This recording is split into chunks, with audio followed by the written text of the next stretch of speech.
بسم اللہ الرحمن الرحیم۔ السلام علیکم ورحمۃ اللہ وبرکاتہ۔ آج ہم ایک نو مسلم کی کرامت کا واقعہ بیان کریں گے۔ اس واقعے کو شروع کرنے سے پہلے اگر آپ نے اس چینل کو سبسکرائب نہیں کیا تو پلیز اس کو سبسکرائب کر دیں، اور اگر ویڈیو اچھی لگے تو بیل کا بٹن پریس کر دیں تاکہ اس قسم کی مزید ویڈیوز آپ تک بر وقت پہنچ سکیں۔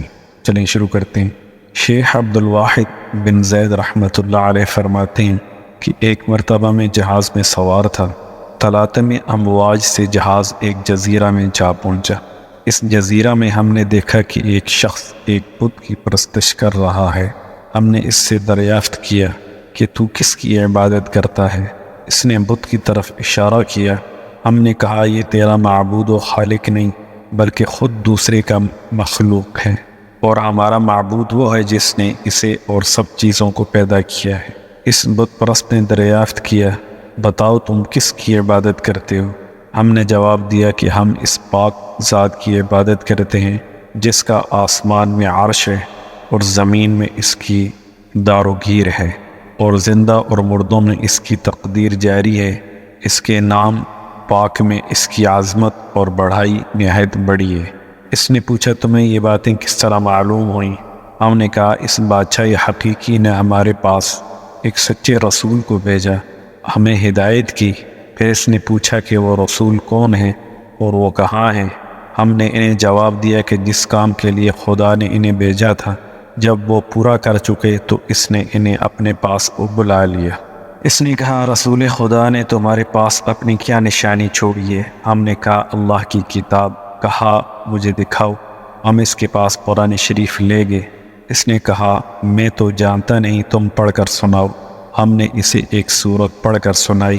وہ سن کر روتا رہا اور کہنے لگا جس کا یہ کلام ہے اس کا حکم تو دل و جان سے ماننا چاہیے اور کسی طرح اس کی نافرمانی نہ کرنی چاہیے۔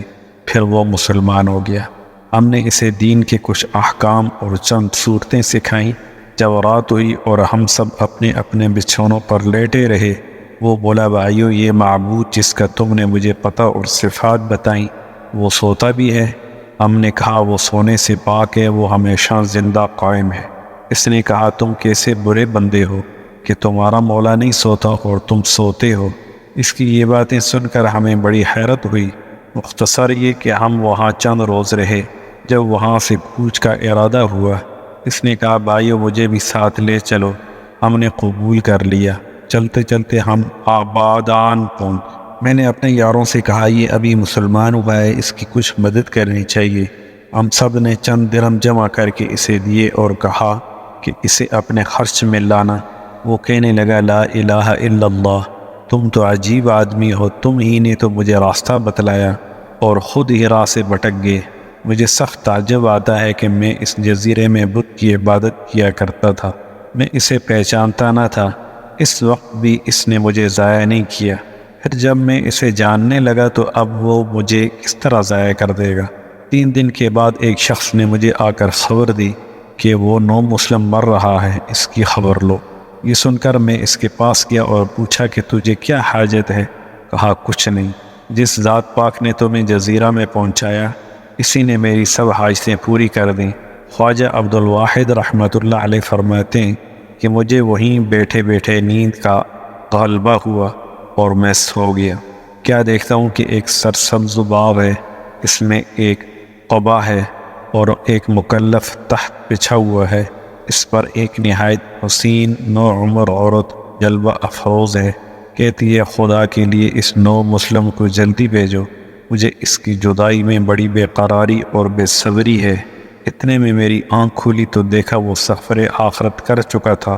میں نے اسے غسل و کفن دے کر دفن کر دیا۔ جب رات ہوئی تو خواب میں وہی قبا اور باغ اور تحت پر وہی عورت اور پہلو میں اس نو مسلم کو دیکھا کہ وہ یہ آیت پڑھ رہا ہے والملائکۃ یدخلون علیہم من کل باب سلام علیکم بما صبرتم فنعم عقبی الدار، اور فرشتے ان پر یہ کہتے ہوئے ہر دروازے سے آئیں گے کہ سلامتی ہے تم پر، بس کیا اچھا بدلہ ہے آخرت کا۔ سچ ہے جب اللہ کی ذات پر صحیح یقین کامل ہو جائے تو دونوں جہانوں کی کامیابیاں مل جاتی۔ دعا ہے کہ اللہ تعالی ہم سب کو اس واقعے سے سبق حاصل کر کے اپنے یقین کو مضبوط کرنے کی توفیق عطا فرمائے۔ آمین یا رب العالمین۔ السلام علیکم ورحمۃ اللہ وبرکاتہ۔